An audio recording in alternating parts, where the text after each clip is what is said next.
Mom and Just Moment Talk Show, another exciting episode in the Skill Investment Series. Today we have an event planner, Mashadi by name, a wonderful and amazing guest, very bubbly in nature, and very bold and beautiful as you can see. I love your lipstick, by the way. Oh, thank you. Thank you, Mommy. Welcome to Mom and Just. Please can the viewers get to know you? Hello, my name is Mashadi, and I'm born and bred in Pretoria, South Africa, and I live in Johannesburg currently. I'm an events planner, I'm a caterer, I'm a hospitality skills developer. I'm very diverse, and in that space, I think I have earned my stripes. Wow. Guys, you need to sit back and catch up on this. So sit tight, grab whatever you got and catch up with Mashadi as we go on this interesting talk show with her. Welcome once again. We'll start by wishing you share your success story if you don't mind, because I believe so many people are watching and they will want to hear how you all started, like your inspirations and yeah.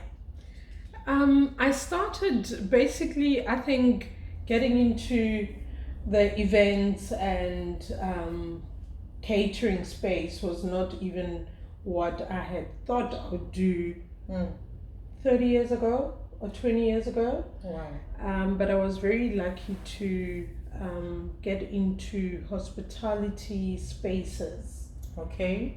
In my corporate days, when I used to work for corporate companies, I've worked in different diverse corporate spaces. Wow. Can you share with us? I've worked in customer services. I've worked as a young girl. I used to work in a call center and mainly in customer services background. For MultiChoice, I've worked at Mnet. Wow. In marketing department, I've worked at Tracker Network. I've worked at Salsi. I've worked at in the publishing industry, Scotterville Media, and my last corporate job, which I really enjoyed, was with Commission for Gender Equality and Communications, and that's where I think I really believe that everywhere you go, you'd always find somebody that will take your hand and make you realize what you are supposed to be doing, and perhaps sort of giving you that upliftment, that push. This is where perhaps you need to be. And I remember when I was at Commission for Gender Equality, the chair lady then said to me, I think you're great with events, you're so great in the hospitality, but I need you to really pick yourself up and consider doing that, and make it a career. And I listened, and my first really big job was doing catering for Desmond Tutu's 80th birthday. Wow, that's huge. Desmond Tutu, and it really gave me a push indeed. Wow. And I've never looked back. This was 11 years ago, in 2009, and I guess that was your biggest breakthrough, eh? Yes, it was. And after that, I've done a couple of events for celebrities. I've done events for big corporates, and I've done weddings as well for international clients from the US, from Dubai, from Nigeria, and I've really liked it. I've never looked back. I've gone quite far with it. So I would just like to ask, what was your biggest inspiration? Like, who was your biggest inspiration?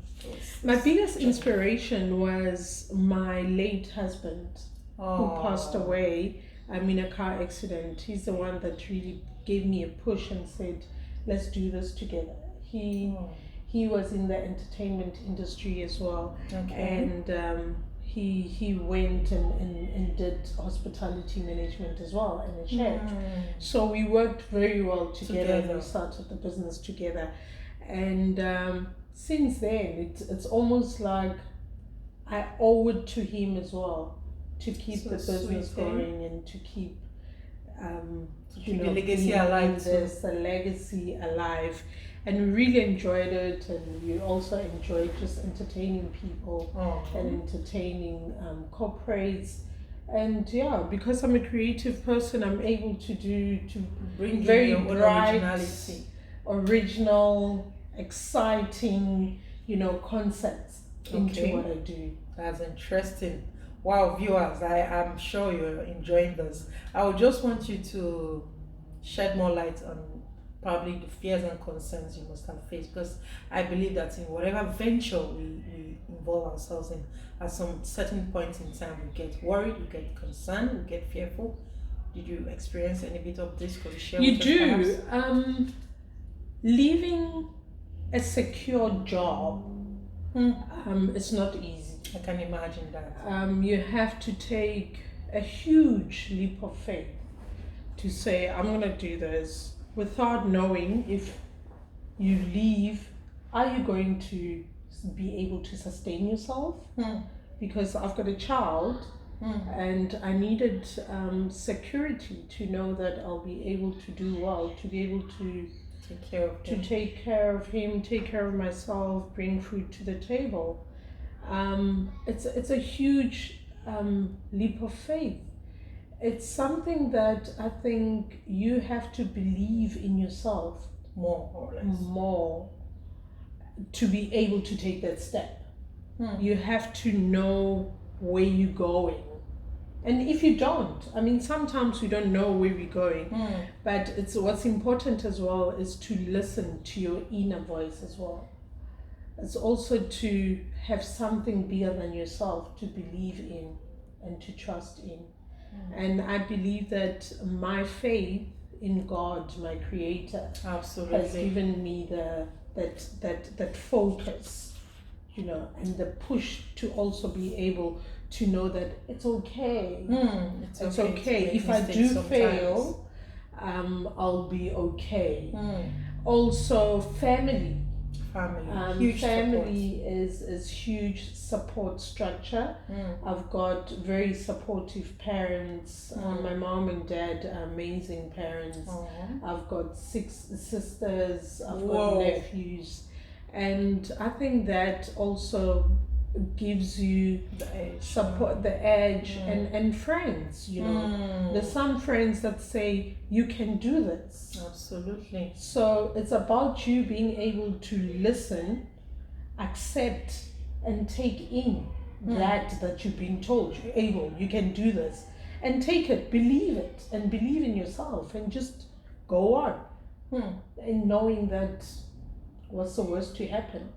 If you do fail, you pick yourself up, dust yourself off. I call it a resilient continue. spirit. Yeah. Absolutely. When you fall, you pick yourself up and keep moving. Yeah. Although not everybody has it, but for some reason, for me, I believe what we were saying even before we started recording, that sometimes it's about being able to listen to the universe when it speaks to you. Have the confidence in the unknown, because what's the worst to happen? Absolutely. Yeah. But I will end it by saying have confidence in God. And I refer that to as God esteem, Yes. because as Yes. much as we'll trust ourselves, we trust our instincts, we are human. And Yes. our instincts as humans can fail us. Well, I'm speaking from my own perspective. Yes. So yeah, that's quite interesting to know that you can surpass your fears. But what about challenges? Let's give, for instance, the COVID-19 that we all dealing with, COVID-19 pandemic. We trust God that sometime it will be a story of the past. But I believe it has affected so many businesses. So with that being said, how has it affected your line of business, and how have you thrived regardless of the challenges? Yeah, 2020 was a bad year. I will not lie. You can say that. It's affected the business badly, horribly so. But again, it's about the support structure that one has, family, friends, people that you have in in your circle, the people that keep you going. And with that, having said that, during this time, it was also a time where I had to open up myself to trusting even more in God and taking this time to sit down and reflect on what it is that I have not been able to do previously, and to iron out whatever that I needed to iron out and make it better, and also to give my business a different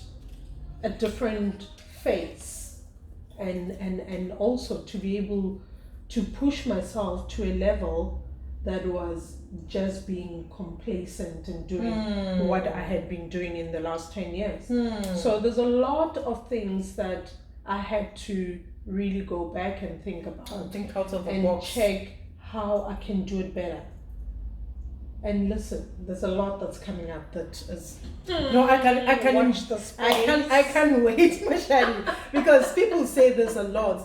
Like with so many interviews I've had so far, as much as we mourn and whine about the whole challenges we face with the COVID, I think it gave everybody a time to just sit back and reflect. You know, think out of the box.